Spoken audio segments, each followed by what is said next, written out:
Hello everyone. This is an example of an argument essay written by a student. Here's the essay topic.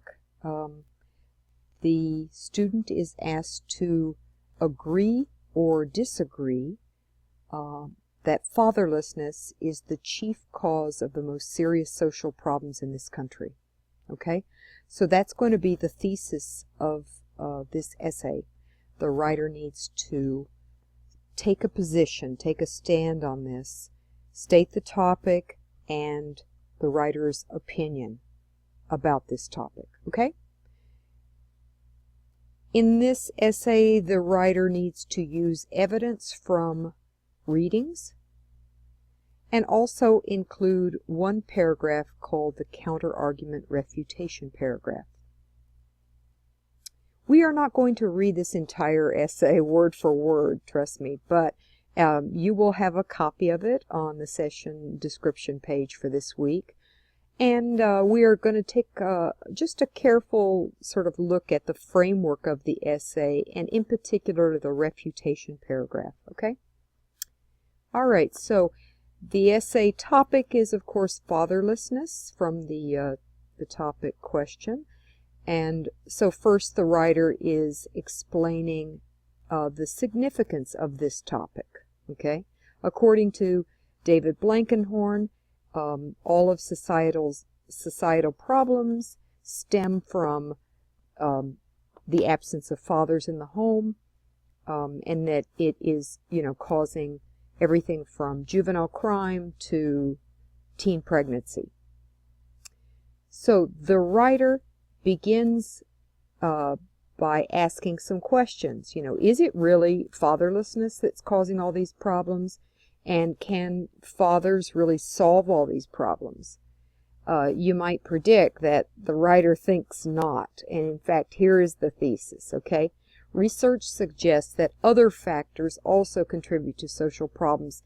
Fatherlessness may have some serious negative consequences, but it's not the root of all evil, okay? All right, so we got to keep the thesis in mind.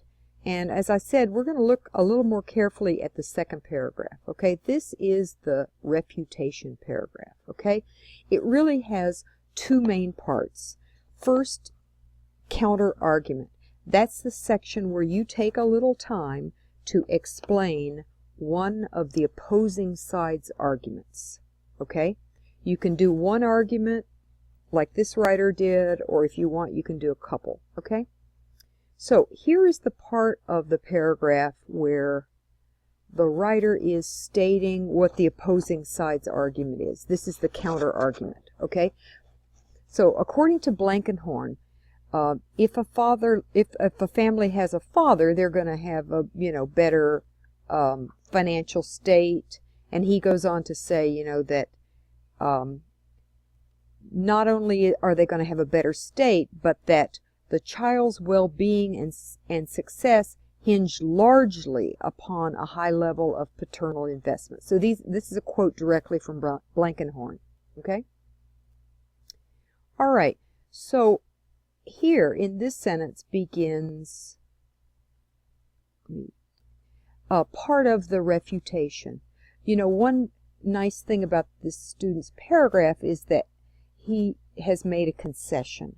He says, okay, it's true that fathers can make a financial difference in a family. Men earn more than women in most cases. And look at Ruth McBride from our book. She had a lot of trouble. Her kids had to wear hand-me-down clothes because she had 12 children. So that's a concession. Actually, it's up to that point, okay? And then the word however starts the refutation. So the writer's saying, okay, here is one of Blankenhorn's points, about the financial problems when a family is fatherless, okay? And here I'm going to concede that, it can be tough if a family doesn't have a father. However, starts the refutation. However, it's irrational to argue that single parents cannot provide adequate support for their offspring. Blankenhorn fails to acknowledge that many single parents are financially stable. He overstates the financial contributions of father. Okay? This sentence here, what about fathers who don't work?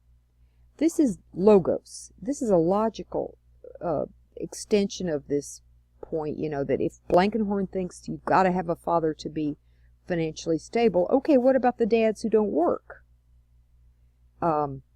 And then further logos is, what about single parent households where the family is financially stable? For example, Alice Hoffman's family. Okay, so this is logos at work here, and the writer is trying to make a logical argument to knock down or refute Blankenhorn's point about the importance of, the financial contributions of fathers to families. Okay, so you can read the rest of that paragraph on your own.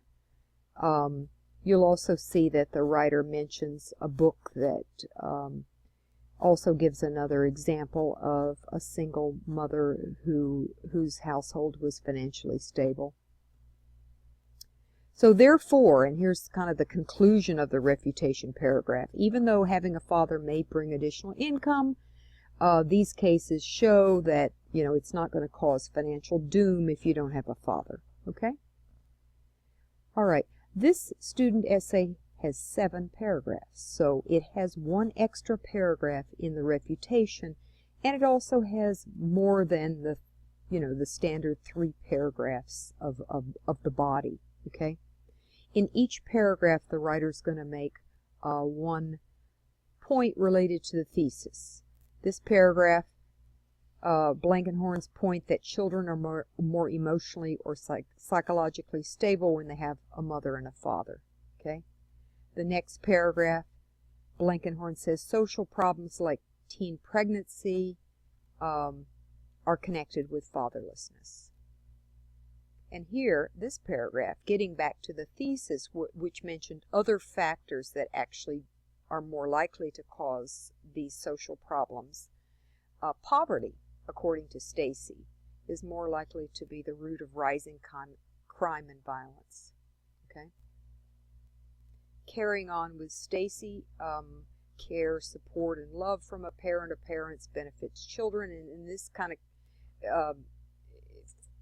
flows into Stacy's point that it's quality of the family, not necessarily a mother and a father kind of family, that's going to result in, well-adjusted, successful children.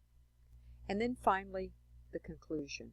You guys have been doing such a great job of writing your essays, essay 1, that I know that you understand the basic essay organization. I'm not going to go into all of the example essays, but I urge you to read it more carefully, and I do think it's a good, solid model for you to follow in some way when you write your essay.